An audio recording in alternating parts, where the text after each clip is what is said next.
that all the Indian Christians I met, without exception, were gratified. They have it inbred in their culture that it doesn't matter how you define truth, the important thing is that you live it, that you experience it. All of them said, oh, how wonderful, because they see me not as an outrage to their beliefs, but as somebody who loves God also. It's so wonderful in India, being a Hindu country basically, to see Hindus pass in front of a church and bow in reverence, because they know that the same God that they love is being loved and worshipped also in that church. Well, this is what Dwapara Yuga is all about. This person who wrote me a letter the other day said that he believed in the organization. I don't. I've come over the years to feel that organizations, more than ever, to my way of thinking, are a necessary evil. But the important thing, as Master said to us at Mount Washington once, he said there are many mice and rats living in the canyon on this property. They are not advancing spiritually. They're not finding God. He said it's not just a matter of coming here, of living here. It's a matter of living the principles, living the teachings in yourself. That's what it's all about. You, this is the words he said, you have to individually make love to God. Now that comes always back to the individual. The individual is the only way to prove truth, not some highly and refinedly honed definition, but the joy that you have in your heart, the peace, the love. Well, Dwapara's purpose, I can't speak of purpose, but that's what it accomplishes, is that it brings people more into an awareness of the necessity for actual individual experience of truth. Master said to this skeptic who couldn't understand God, it would have meant nothing to him if God had appeared on a cloud. He would have just sort of had some sort of superstitious awe, but nothing more. Master put it right there on the level that that man could understand. He said, at least we will have the satisfaction of knowing that we've done some good. Well, that man was completely centered in his own selfishness, his own ego, his own desires. Master talked of what he wanted, satisfaction. And he showed him how he could get that satisfaction by serving others, not by grabbing it selfishly for yourself. And so he gave him just the right answer for that person. And this is what he taught us in his emphasis on Dwapara Yuga.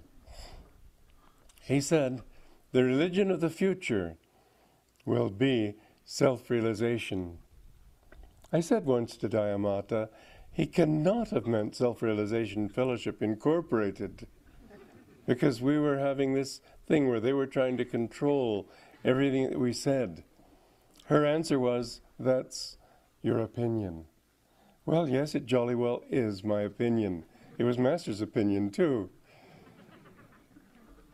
He was talking about every religion will come to the point in the future when people understand that the purpose of religion is to help you in your own personal relationship with God, not to help build an organization, but to help you in your own private devotions. All religions have that for their real goal. Why did the Masters come? Not to create institutions like General Motors? No.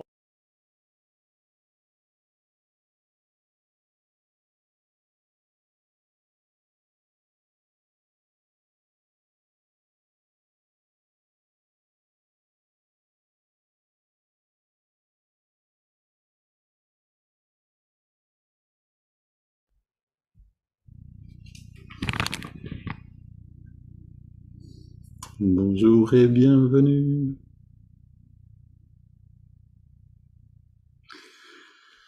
Ok, donc, bienvenue Marine. On continue avec l'exploration de Dieu est pour tous. Ce livre-là, aujourd'hui, je vais vraiment vous lire un texte qui vient de ce livre, de Swami Kriyananda. Et on va retrouver ce même chant qu'on vous a chanté hier, on va le rechanter aujourd'hui. Et voilà donc les paroles qui sont dans le chat, dans la conversation de la boîte de dialogue. On dit comme ça, je pense, de Zoom. Ok, on se lève et on commence.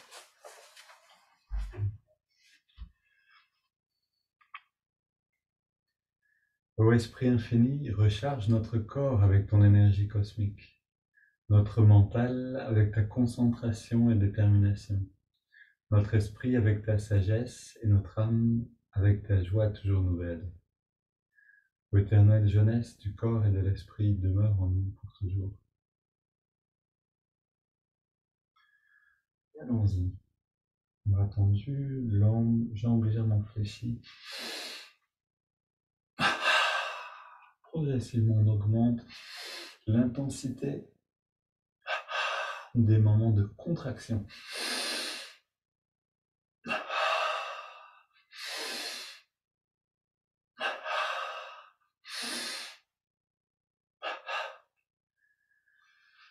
Main sur les hanches, on continue. Alors, je précise que pour apprendre Yogoda, vous pouvez aller dans la liste de lecture, la playlist de notre chaîne YouTube qui s'appelle Apprendre Yogoda.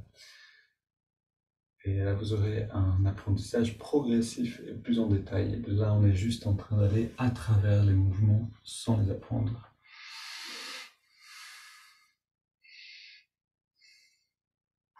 D'ailleurs, de la même manière, vous pouvez aussi aller dans la playlist qui s'appelle Apprendre Hongso, ou les bases de la méditation Hongso plutôt.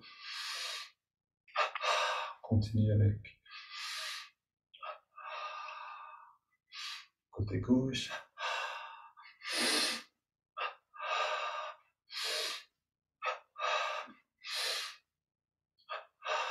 Côté droit.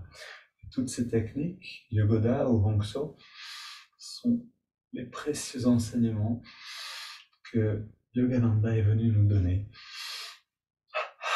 pour pouvoir justement dépasser le stade de la religion et aller dans l'expérience, dépasser la croyance pour aller dans l'expérience personnelle. Deux côtés ensemble.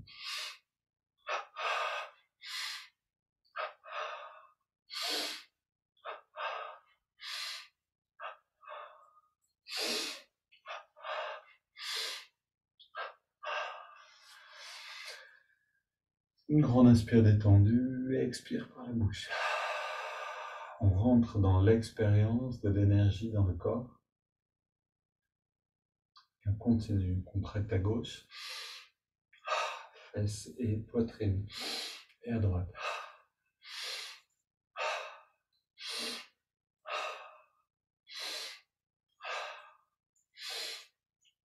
Bas du dos, à gauche et à droite.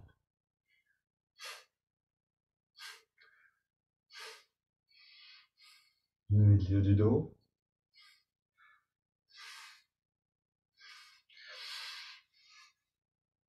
Et le haut du dos.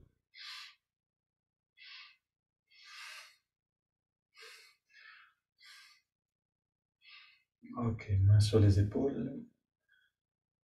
On bouge avec la contraction des muscles qui permettent le mouvement. On contracte plus que nécessaire pour rappeler l'énergie à cet endroit. Puis le cou. 3 fois, à gauche et à droite.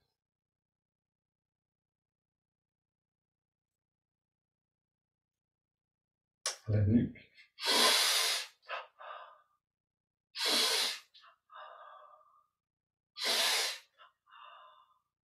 Le cou contracté, petit cercle.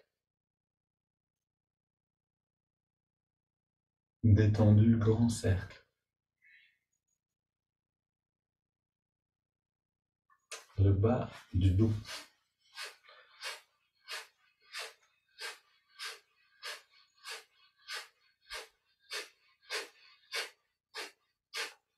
Main sur les hanches, grand cercle d'eau engagée.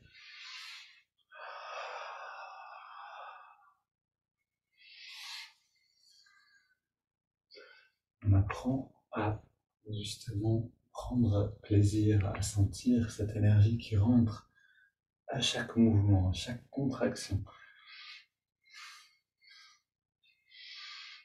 Littéralement, c'est par le mouvement que on se remplit d'énergie. C'est par la contraction, plus exactement, des muscles, par la volonté, la force de volonté que l'énergie rentre. Et Yogananda dit, plus la force de volonté est forte, plus l'afflux d'énergie est intense.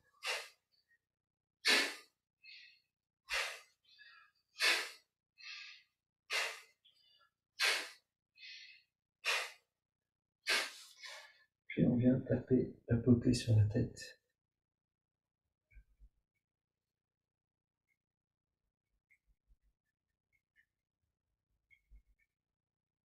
Et on masse le cuir chevelu.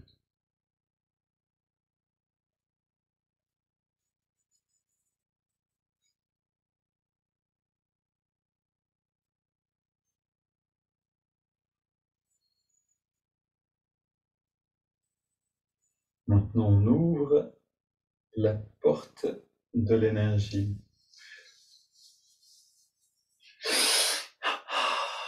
Et on boit cette énergie.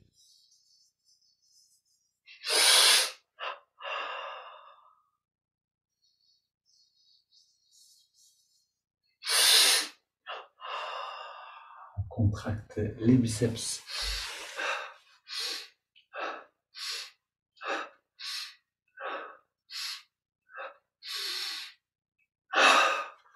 Et tout le corps. Encore une fois. Puis les 20 parties du corps. Et là, vraiment, chaque partie séparément. On inspire, on contracte les pieds. L'énergie rentre dans le corps et descend jusque dans le pied. Expire, on relâche. Maintenant, à droite, pied droit. Mollet gauche. Droit. Cuisse gauche. Droite. Fesse gauche. Droite. Bas du ventre. Haut du ventre. Avant-bras gauche. Droit. Biceps. À gauche et à droite. Poitrine. Puis le cou. Et on recommence en partant du bas, en gardant les parties engagées. Pied gauche, pied droit, mollet, mollet, cuisse, cuisse, fesse gauche, fesse droite, bas ventre, haut du ventre, avant-bras gauche, avant-bras droit, biceps à gauche et à droite. Poitrine à gauche et à droite, double inspire. Contracte tout. Expire, on relâche légèrement tout le corps. Puis on relâche complètement la poitrine à droite, à gauche, le cou. Le biceps à droite et à gauche, l'avant-bras droit, l'avant-bras gauche, le haut du ventre, le bas du ventre, la fesse droite, la fesse gauche, la cuisse droite, la cuisse gauche, mollet droit, mollet gauche, pied droit, pied gauche. Double inspire. Encore une fois. Et encore une.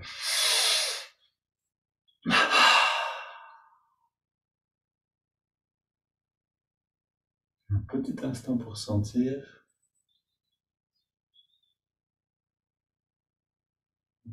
Plus l'énergie circule, plus on va sentir une légèreté dans le corps. Une sensation peut-être d'espace, de légèreté. Ok, on continue avec les haltères.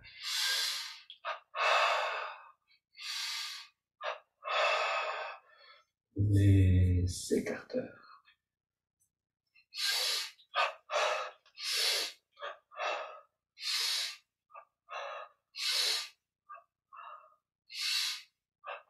Et à nouveau, haltères.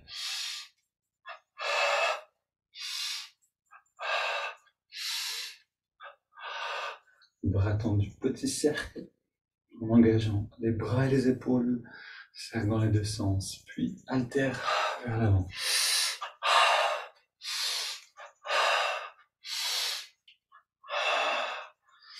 On ouvre et on ferme les mains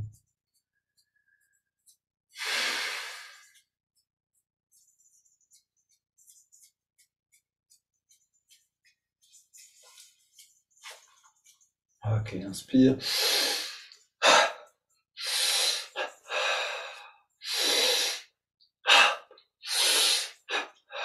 De l'élan dans chaque mouvement.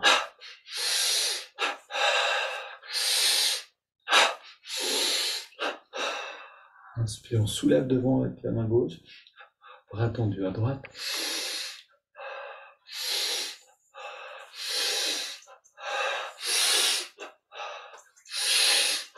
Latéralement.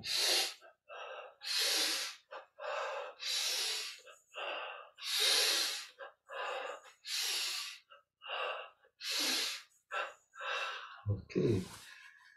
Et on marche sur place. En levant les genoux et les bras plus haut que nécessaire.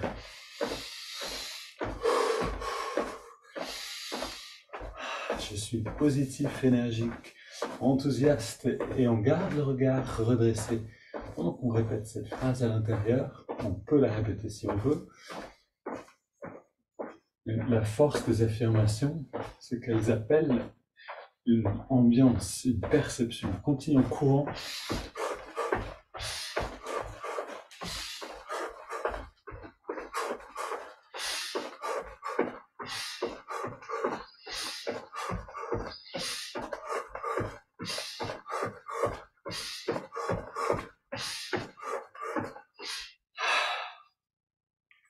On inspire détendu.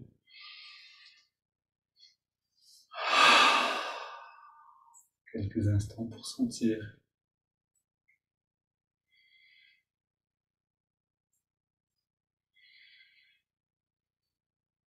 On sent le changement d'humeur petit à petit qui se passe en nous par tous ces mouvements, par ces respirations et cette intention. On continue.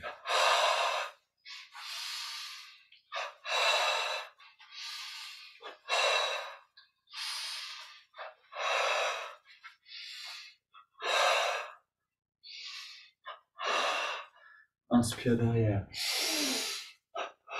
Expire devant. L'inverse.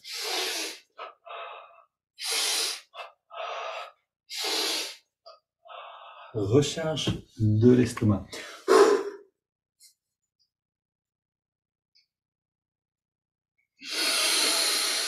Deuxième mouvement.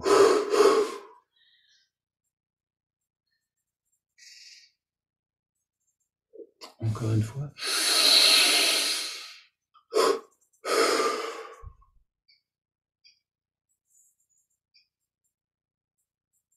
Ok, on continue, on termine.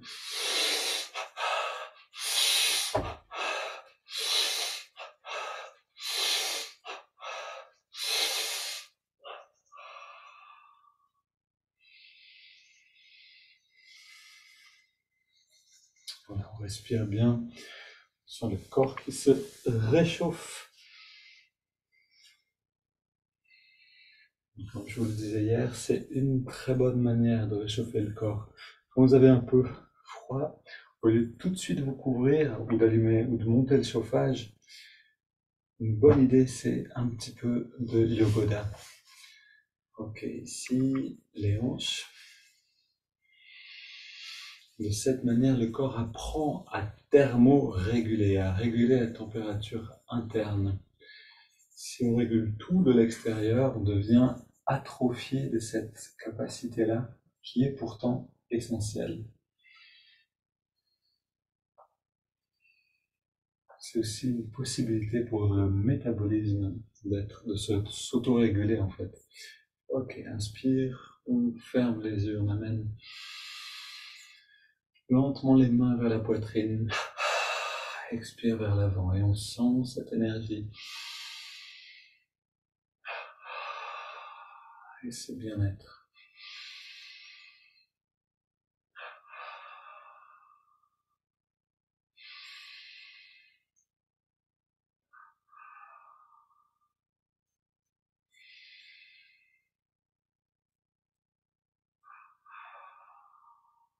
De plus en plus léger, de plus en plus subtil.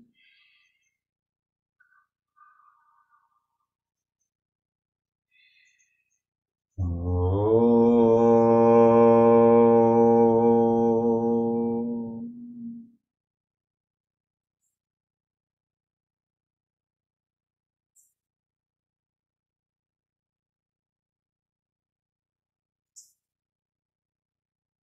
On prend toujours ces quelques secondes pour installer la conscience dans cette perception nouvelle.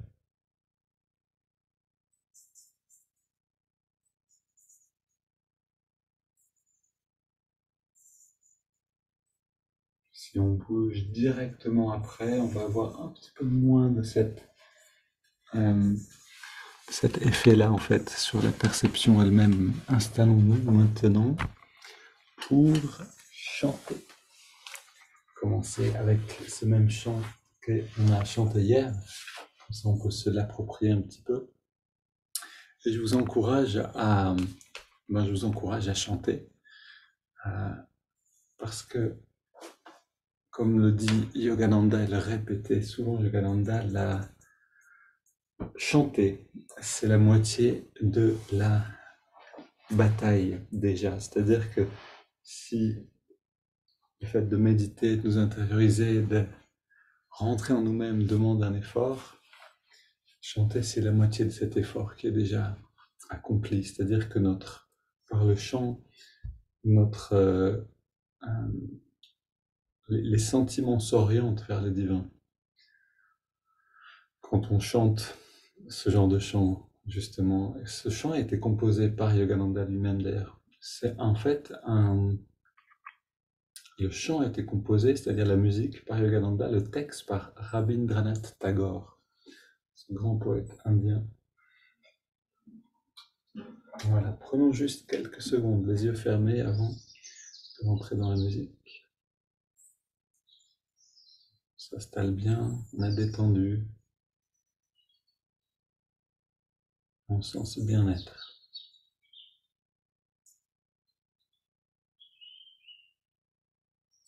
Comme un feu dans la cheminée, et on est près du feu.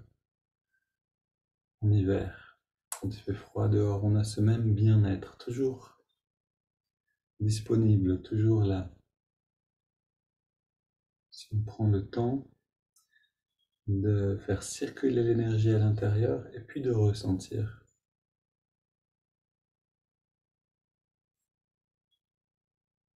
On peut vivre littéralement chaque instant de notre vie dans ce bien-être-là.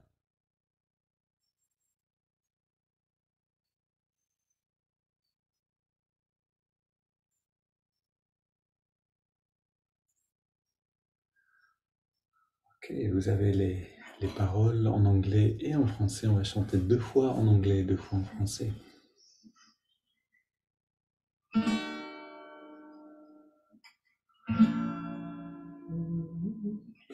Thou art my life, thou art my love, thou art the sweetness which I do see.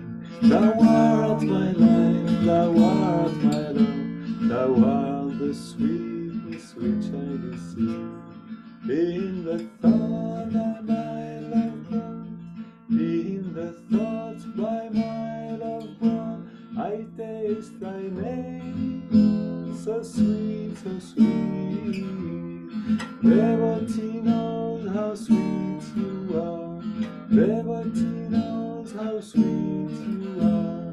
He knows whom you let know, he knows whom you let know. Thou art my life, thou art my love, thou art the sweetness which I do see. Thou art my life, thou art my love, thou art the sweetness which I do see. In the thought by my love born, in the thought by my love born, I taste thy name, so sweet, so sweet. Devotee knows how sweet you are, devotee knows how sweet you are. He knows whom you let know, he knows whom you let know. Et maintenant en France.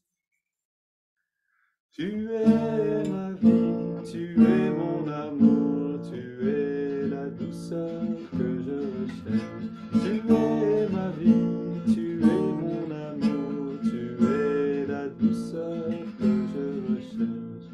Mais dans la pensée apportée par l'amour, dans la pensée apportée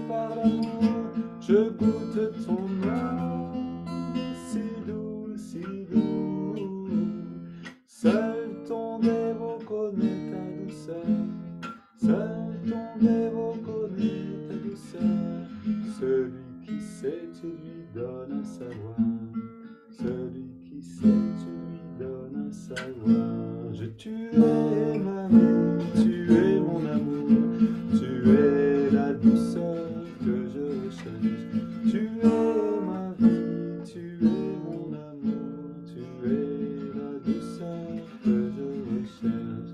Dans la pensée apportée par l'amour, dans la pensée apportée par l'amour, je goûte ton nom, si doux, si doux. Seul ton dévot connaît ta douceur, seul ton dévot connaît ta douceur. Celui qui sait, tu lui donnes à savoir. Celui qui sait, tu lui donnes à savoir.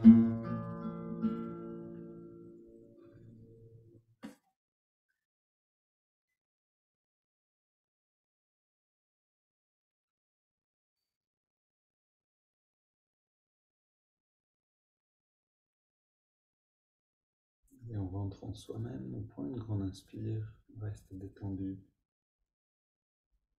Ressens un instant.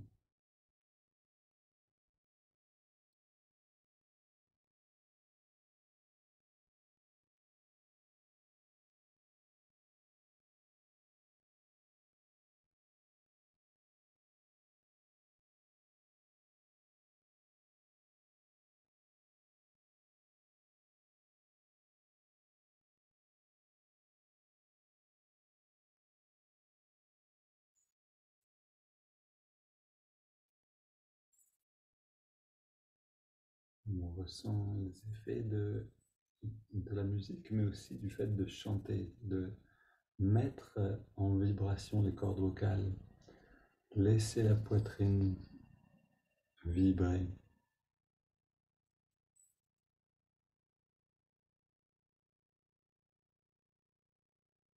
Un chant qui nous aide à nous tourner vers le divin, laisse une empreinte différente dans la conscience, dans le corps, dans l'énergie.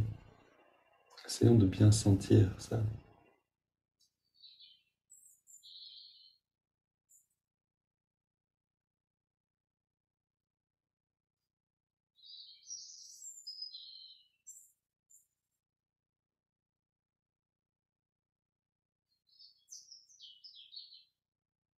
Puis on respire un peu plus profondément. Puis on utilise toute l'amplitude des poumons en partant d'une respiration ventrale, en allant jusqu'au bout de l'inspire, jusqu'aux épaules. Quand on arrive au bout de l'expiration, le ventre rentre et au début de l'inspiration, le ventre ressort.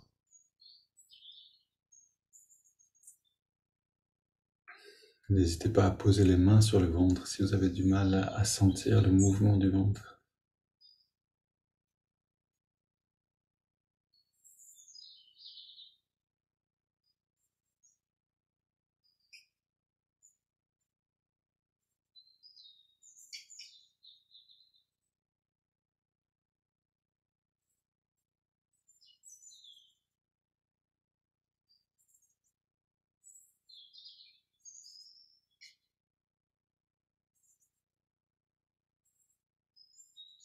Puis on entrelace les doigts sur la prochaine inspiration.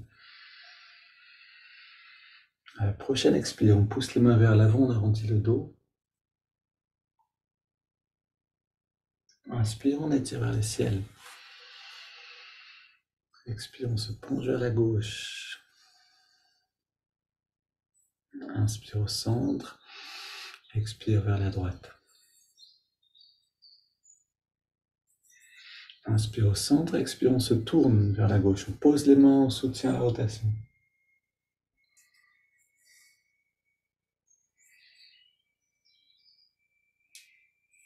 Et retour au centre. Inspire, on étire vers les ciels. Expire, on se tourne vers la droite. On pose et on soutient.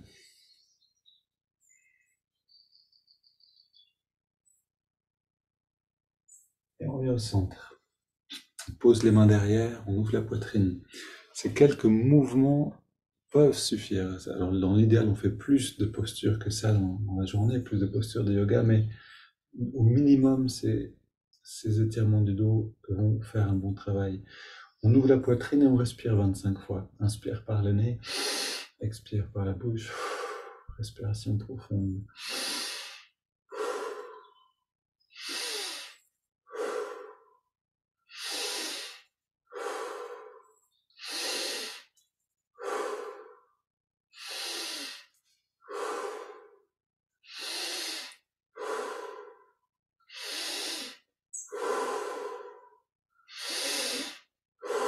Essayons d'ouvrir un peu plus la poitrine.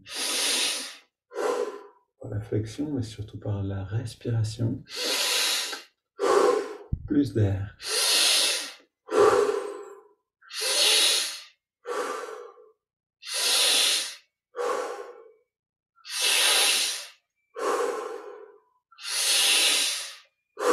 On atteint le maximum d'amplitude.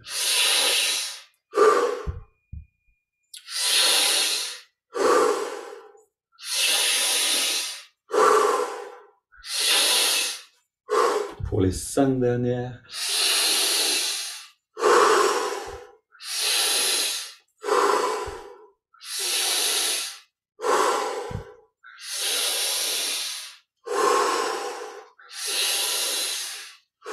Et on revient au centre, le dos dressé, les mains sur les cuisses, paumes vers les ciels, tout détendu. Grande inspire et on garde l'air dedans.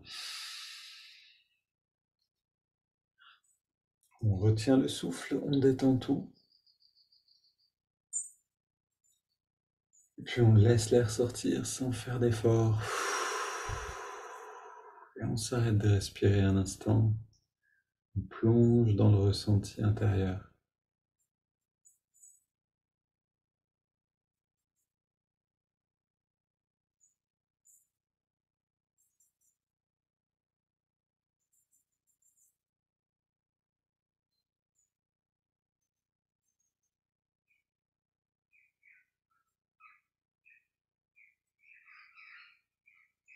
Puis on inspire à nouveau. On remplit les poumons et on garde l'air dedans. On rentre le ventre, on contracte le périnée. On relâche et on expire.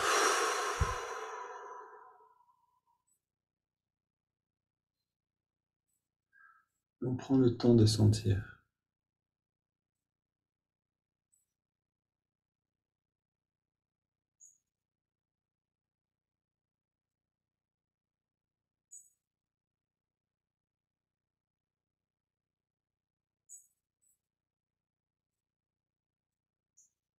Et si vous sentez l'envie de recommencer, voilà, c'est un très bon signe, comme je vous l'ai déjà dit, c'est que vous commencez à vous habituer à une autre intensité d'énergie dans le corps. Et le corps aime sentir de l'énergie. Le corps aime être rempli d'énergie. Il n'y a rien de plus sain que d'être plein d'énergie.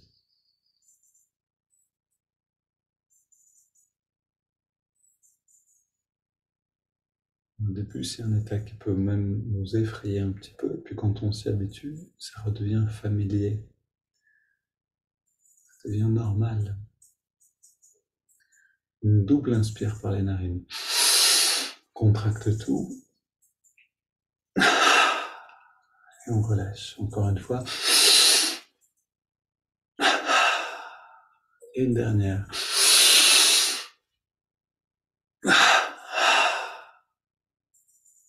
Toutes ces techniques sont là pour remplir encore et encore. Toujours un peu plus le corps en énergie. On inspire maintenant lentement par les narines sur 5 pour justement faire circuler de manière fluide l'énergie à travers le corps. On garde l'air dedans maintenant.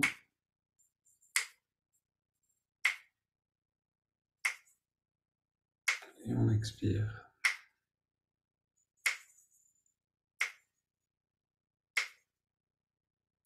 Inspire à nouveau. L'énergie s'élève le long de la colonne, on la ressent. On garde le souffle et On sent l'énergie qui vient dans le lobe frontal. Expire. On sent cette détente qui résulte de cette élévation de l'énergie et de la conscience. Inspire à nouveau.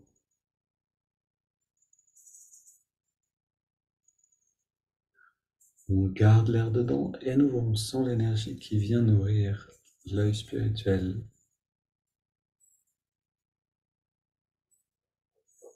Expire, détente. On sent ce bien-être, mais aussi ce changement progressif de perception, parce qu'on réveille cette perception directe qu'on appelle l'intuition, l'œil spirituel. Inspire à nouveau.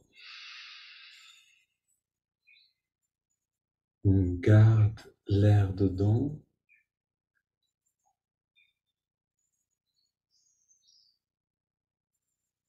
Et expire.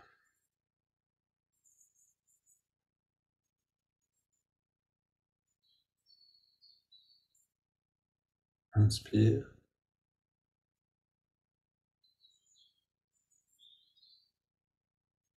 Garde.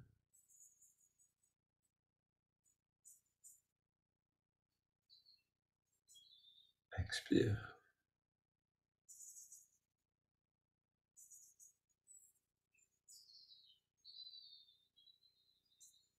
On prend maintenant une grande inspiration. Puis on laisse le corps respirer de lui-même. On ne contrôle plus rien.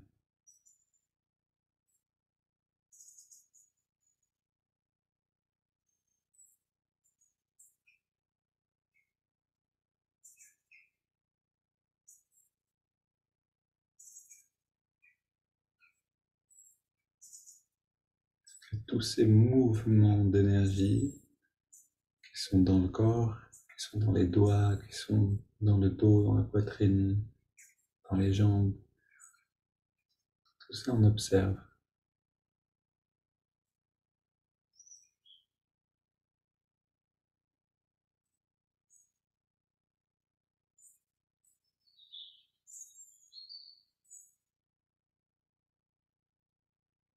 Et on reste dans cette intériorité pour écouter ce passage du livre Dieu est pour tous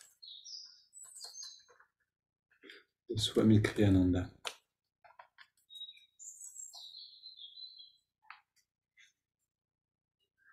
Le véritable objectif de toute élévation de la conscience, c'est de percevoir la vérité. Le sattva guna, alors sattva guna c'est un terme en sanskrit qui est lié à l'Ayurveda et au yoga, mais qui signifie simplement pureté, la qualité de pureté. Donc le sattva guna a une influence que les personnes agitées, qu'on peut appeler aussi rajasiques, dans ces mêmes termes, donc le sattva guna a une influence que les personnes agitées ou rajasiques ne peuvent pas facilement comprendre. Sattva guna, ou la pureté, fait qu'une personne est moins encline à considérer les choses comme l'impliquant personnellement.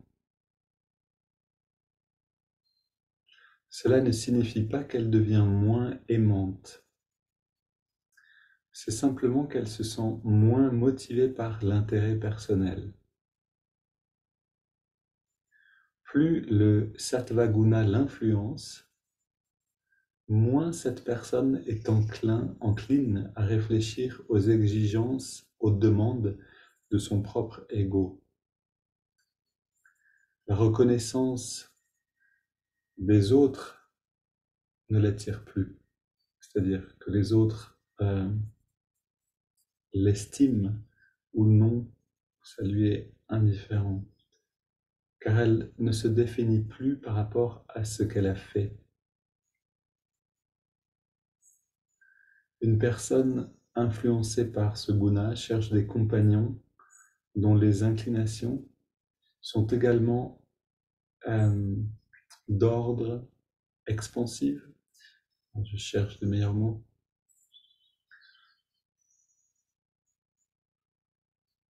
Donc cette personne qui est influencée par Satvaguna cherche des compagnons qui vont également dans l'expansion de la conscience.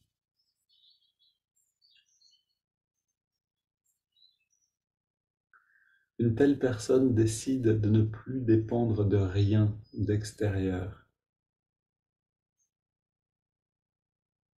Cette personne comprend profondément la portée des paroles de Jésus-Christ à la fin du sermon sur la montagne. Soyez donc parfaits, comme votre Père qui est aux cieux est parfait. Matthieu 5, 48.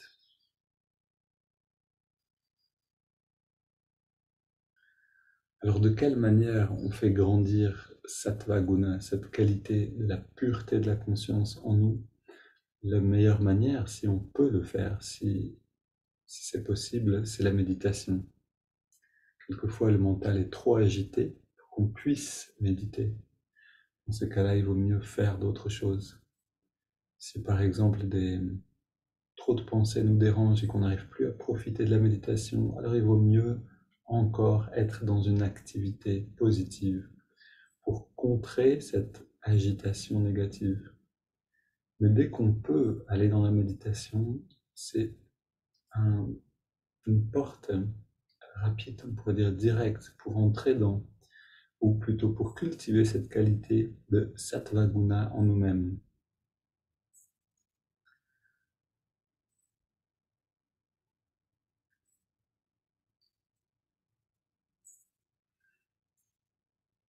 Et je pense que c'est Yogananda qui disait cela, plus on médite et plus on aime méditer. Donc plus on cultive cette qualité, plus on va avoir envie de la cultiver.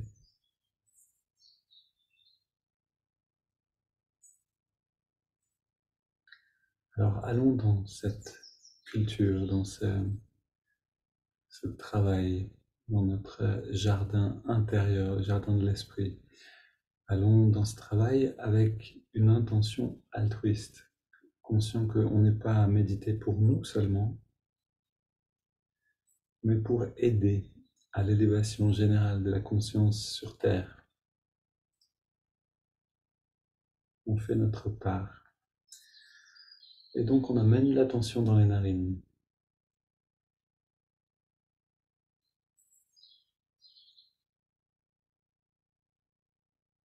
On se réjouit de retrouver le souffle et cette sensation agréable de la fraîcheur, de l'inspiration et de la tiédeur de l'expiration.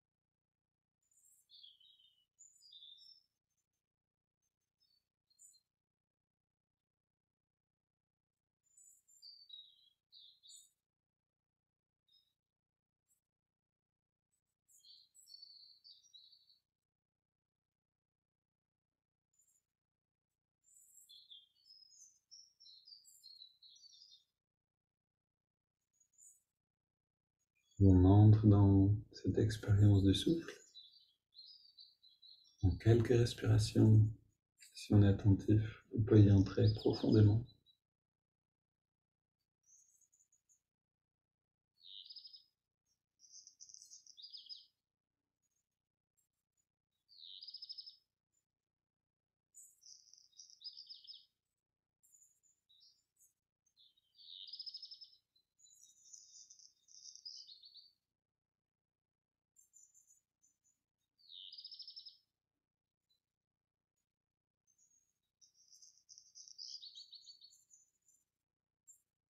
Puis on ajoute le mouvement des doigts.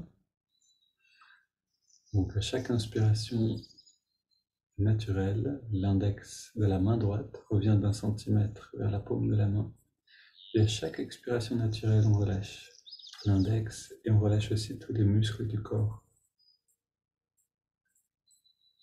De la même manière, en étant attentif pendant 5 à 7 respirations, complètement présent, on peut atteindre le retrait de l'énergie, le retrait des sens.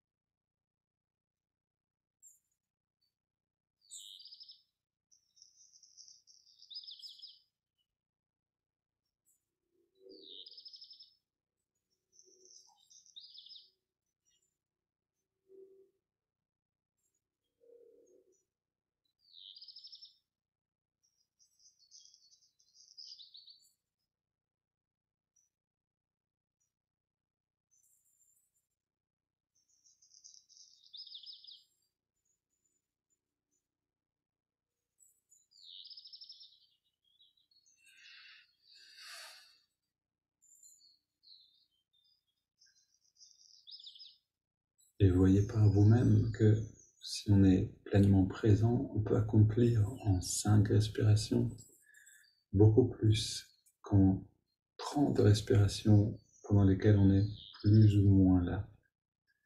Essayons donc à chaque fois qu'on intègre, on inclut une nouvelle technique, maintenant le mantra, donc d'être pleinement présent pendant 5-7 respirations, totalement là.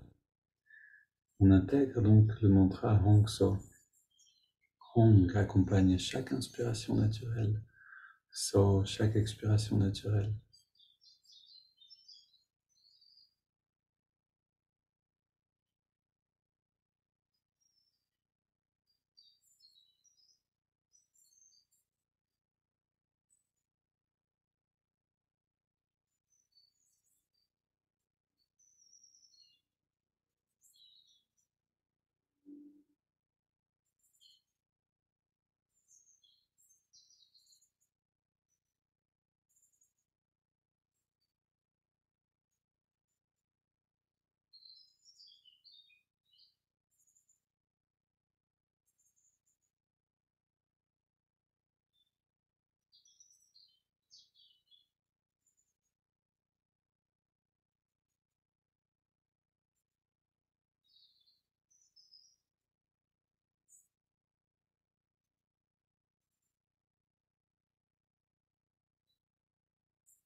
Puis prenons une inspiration profonde.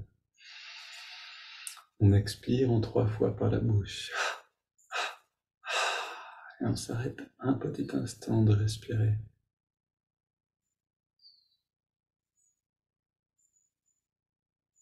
On laisse le corps à nouveau respirer à son rythme. On abandonne le mantra, l'observation du souffle, le mouvement du doigt.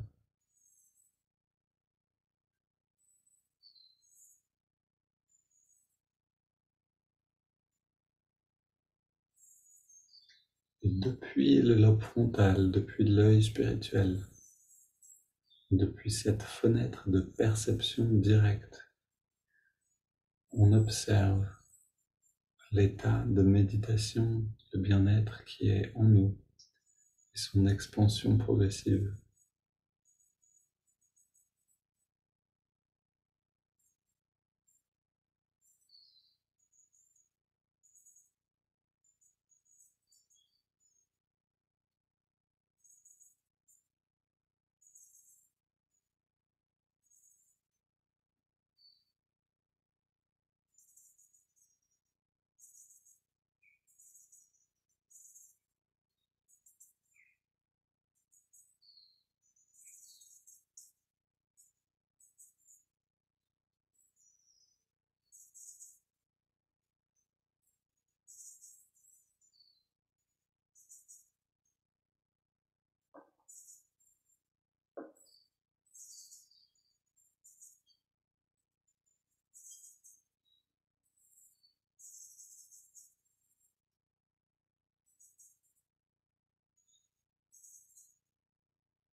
Une belle journée à tous.